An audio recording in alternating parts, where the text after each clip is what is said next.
When King Yaman finally decided to speak, no one expected that kind of statement. For weeks, the rumors had been circulating like wildfire. Is he still with Sara?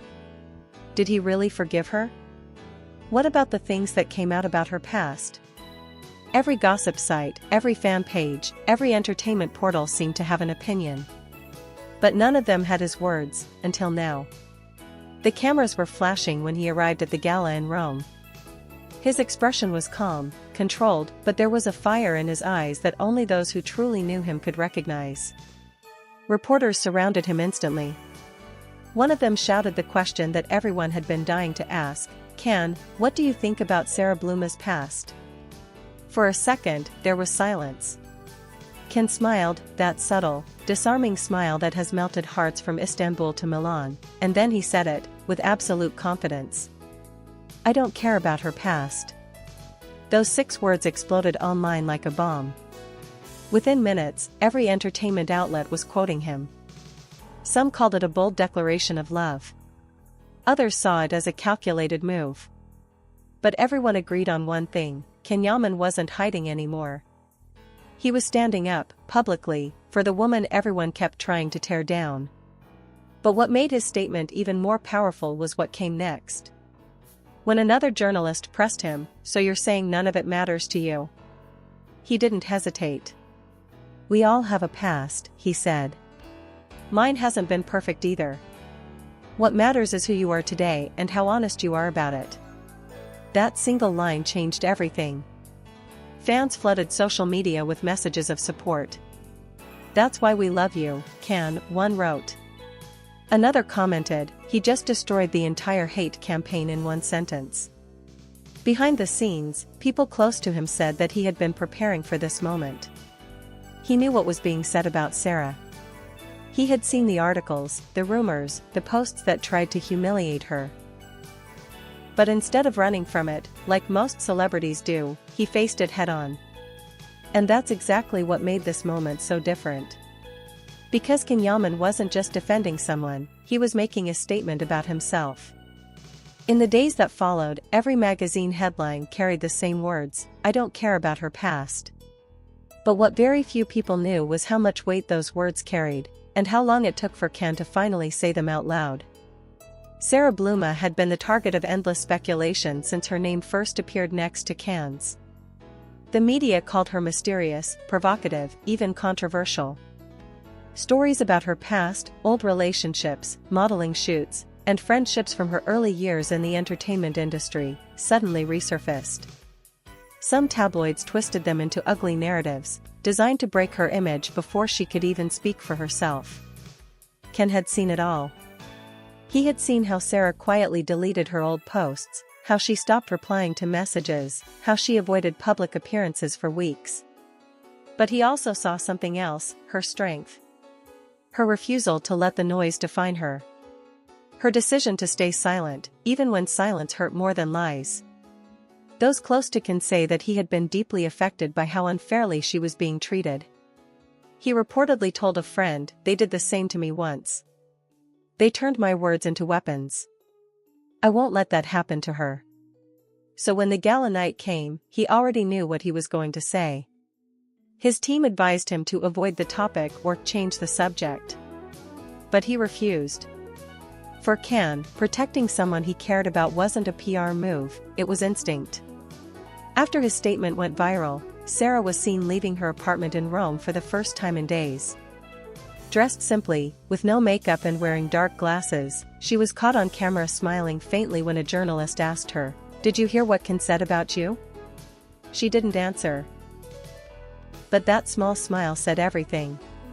The internet erupted. Fans began flooding her page with hearts and messages like, "He chose love over judgment," and "Sara, you're lucky to have someone like him." Within hours, the hashtag I don't care about her past was trending across Turkey, Italy, and Spain. Yet, behind the bright headlines, there was also a storm brewing. Some critics accused Ken of romanticizing scandal or defending someone for attention. But his reaction to the backlash was calm, almost serene. When asked again days later, he simply said, "If standing by someone I respect is wrong, then I'll keep being wrong."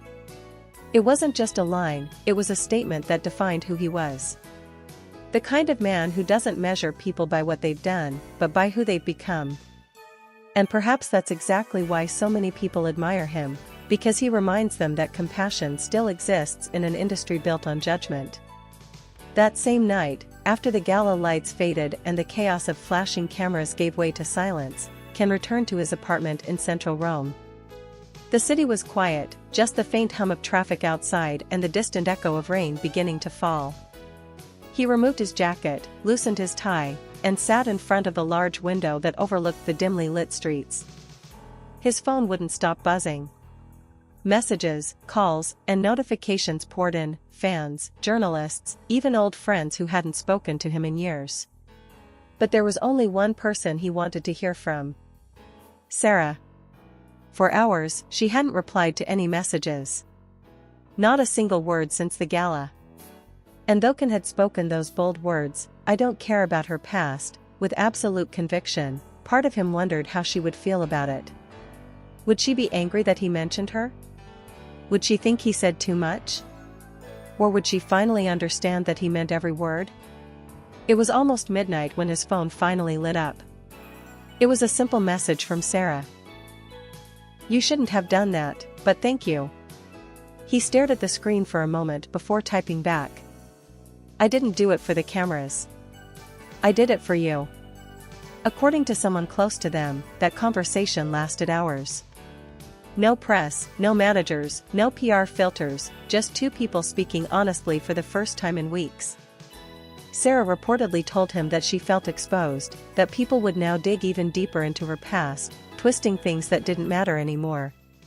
Ken listened quietly, letting her speak. Then he said softly, "They can only hurt you if you let them. But they can't erase who you are today." It was that kind of sincerity that had drawn Sara to him in the first place. Despite his fame, his discipline, and the walls he often built around himself, Ken had always been the type of man who believed in loyalty above everything. Later that night, Sara was seen arriving at Ken's building.